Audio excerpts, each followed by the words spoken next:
কলকাতা থেকে বান্ধবীকে নিয়ে ঘুরতে এসে এক ব্যক্তির অস্বাভাবিক মৃত্যু ঘিরে চাঞ্চল্য ছড়ালো এলাকায়।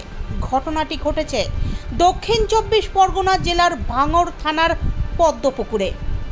ঘটনার সূত্রে জানা গিয়েছে, বান্ধবীকে নিয়ে এক ব্যক্তি ঘুরতে আসে হাড়োয়া থানার ঘোষপুর এলাকার এক গেস্ট হাউসে। হঠাৎ আজ বাড়ি ফেরার সময় দেখা যায় প্রাইভেট গাড়ির মধ্যে ওই ব্যক্তির মৃতদেহ। এই খবর ছড়িয়ে পড়তেই এলাকার মানুষজনরা জড়ো হয়ে যায়। ইতিমধ্যেই ওই ব্যক্তির স্ত্রী এলাকায় এসে স্বামীকে গলা টিপে খুন করার অভিযোগ তুলেছেন ওই বান্ধবীর বিরুদ্ধে। স্থানীয় বাসিন্দাদের অভিযোগ, তাকে শ্বাসরোধ করে খুন করা হয়েছে। ঘটনাস্থলে আসে ভাঙড় থানার পুলিশ। মৃত ওই ব্যক্তির নাম সুশান্ত হালদার, বাড়ি কলকাতার ট্যাংরা এলাকায়, এবং মৃত ব্যক্তির স্ত্রী সুস্মিতা হালদারের দাবি তার স্বামীর সাথে একটি মহিলার অবৈধ সম্পর্ক রয়েছে। তারা প্রতি রবিবার বিভিন্ন হোটেলে ঘুরতে যায় এবং আজ হাড়োয়া থানার ঘোষপুর এলাকার একটি হোটেলে তারা ঘুরতে আসে। ফেরার পথে তার স্বামীর মৃত্যু হয় এবং তার স্ত্রীর দাবি তার স্বামীকে খুন করা হয়েছে। ঘটনার তদন্তে নেমেছে ভাঙড় থানার পুলিশ। কোঅর্ডিনেটর আমি সুচিস্মিতা হালদার বলছি। আমার হাজব্যান্ড সুশান্ত হালদার আজকে মারা গেছেন। কৃষ্ণা দাসের সঙ্গে তার 2022-এর আগে থেকেই মোটামুটি রিলেশন রয়েছে, মানে ওনার সঙ্গে রিলেশন রয়েছে আর কি, এক্সট্রাম্যারিটাল যেটা বলে আর কি বলে বাংলায় ওটা। হ্যাঁ, ওরা প্রত্যেক রবিবার দিন এই গ্রামটা কি আছে এখানে, ওই যে ঘটকপুকুরের দিকে এসে এক একটা বনপতি রিসর্ট, এক একদিন এক একটা রিসর্টে এসে ঘুমোয়, শোয়ে থাকে, ফুর্তি করে, এনজয় করে, কোয়ালিটি টাইম। আমাকে দেখেই আমার হাজব্যান্ড আসে। তার জন্য দায়ী হচ্ছে কৃষ্ণা দাস। আমার হাজব্যান্ডকে রীতিমতন বিরক্ত করে মারে, আমাকে তুলতে যা, প্রত্যেক দিন অফিসে তুলতে যায়, প্রত্যেক দিন আনতে যায়। এই করে করে আমার হাজব্যান্ডকে আজকে গলা টিপে মেরে দেওয়া হয়েছে। আমি জানি আমার হাজব্যান্ড ওর সাথে বেরিয়ে গেল 10টা-15। আমি দেখতে পেলাম, আমি দেখতে পাই ট্রু কলারে, আমি দেখি ওদের চেক করি, বাট আমার কিছু করার নেই এখানে। 2 বছর আমায় খেতে পড়তে দেয় না আমার হাজব্যান্ড, কিচ্ছু করে না। এরপর ওর সাথে চলে এলো।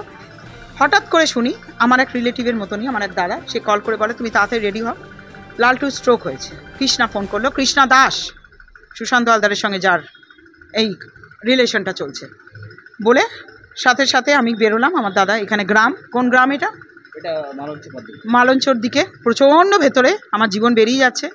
এখানে বিস্কিট টিস্কিট পাওয়া যাবে তো, নইলে আমি গ্যাস্ট্রাইটিসের রুগী। এই গ্রামে এসে আমি দেখলাম আমার হাজব্যান্ড গাড়ির মধ্যে, জামা প্যান্ট খোলা অবস্থায়, গলায় দাগ। আমার মেয়ে থাকে নয়ডায়, ওখানে জব করে, ও ফরেন্সিক গোল্ড মেডেলিস্ট। তো সঙ্গে সঙ্গে আমার মেয়েকে ফোন করায়, বলে বাপিকে নিয়ে ইমিডিয়েটলি তুমি মেডিকেলে চলে যাও, ওরা ছাড়বে না, এখানে পুলিশ ডাক্তার চেকে ধরেছে, গ্রামের লোকেরা। এখানে থেকে আমি এখনও বেরোতে পারিনি। তারপর দেখা গেল আমার হাজব্যান্ডের গলায় দাগ। জানি না মহিলাটির সঙ্গে কিছু গ্রামের লোকেরা বলছে তক্কাতক্কি হচ্ছিল। আমার গাড়ি নিয়ে এসছে, ওরা গাড়িটা আমাকে জানায় না, গাড়ি নিয়ে এসছে, এসে এখানে তক্কাতক্কি করতে করতে আমার হাজব্যান্ডের গলায় কিছু করেছে হয়তো। আরেকটি ছেলে আছে গোপাল দাস, আমাদের 27 নম্বর বস্তিতে থাকে, তপসিয়ায় না, ট্যাংরায়, মানে ইয়েতে আর কি, 27 নম্বরে গলিতে। ও এখানে যুক্ত মহিলার সাথে। হ্যাঁ, গলায় দাগ আছে, তো এটা পোস্টমর্টম হবে আশা করছি। তো এখন আমার স্বামী হাজব্যান্ড এখানেই পড়ে আছে। আমার হাজব্যান্ডের বিজনেস ছিল, 2 হুইলার্স, পেপারস, অ্যাক্সেসরিজ। হ্যাঁ, আমি এসে দেখেছি, আমি 3টের সময় এসে দেখেছি। আমার মেয়ে যখন ভিডিও কল করে তখনই দেখেছি। হি ইজ ফ্রম ফরেন্সিক, তো এক নজরে ওর চোখ চলে যাবে ওখানে। দাগ তো এখনও আছে দাদা, দাগটা তোকে ভগবান তুলে দেয়নি। তো যাই হোক, এইবার আপনারা কি বলেন? আমি চাইছি অফকোর্স এটাকে একটা কেসে, ওটা কেস হবে, ডোমেস্টিক করলেই তো কেস হবে, পোস্টমর্টম করলেই তো হবে। মেয়ে ছেলেটাকে ফাঁসাবো, মেয়ে ছেলেটা তো অলরেডি তো ঢুকে পড়ে আছে, আমার হাজব্যান্ডের সঙ্গে 3 বছর ধরে তো লটকাচ্ছে, তো আমি ছেড়ে দেবো? সুশান্ত হালদার বললাম তো, আমার সুচিস্মিতা হালদার।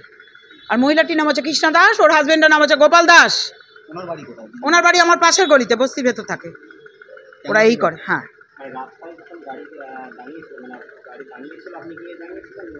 গাড়ি দাঁড়িয়েছিল, আমার গাড়ি, আমার দাদার গাড়ি আসছিলাম, আমার দাদার গাড়িতে আসছিলাম, গাড়ি দাঁড়িয়েছিল। তারপরে দেখি আমার হাজব্যান্ড ওর ভেতরে, তো মারা যাবে আমি বুঝতে পারিনি। আমাকে বলেছে শরীরটা খারাপ করে গেছে, ওকে আমি ছাড়বো না, তুই বেরো। তুই আয়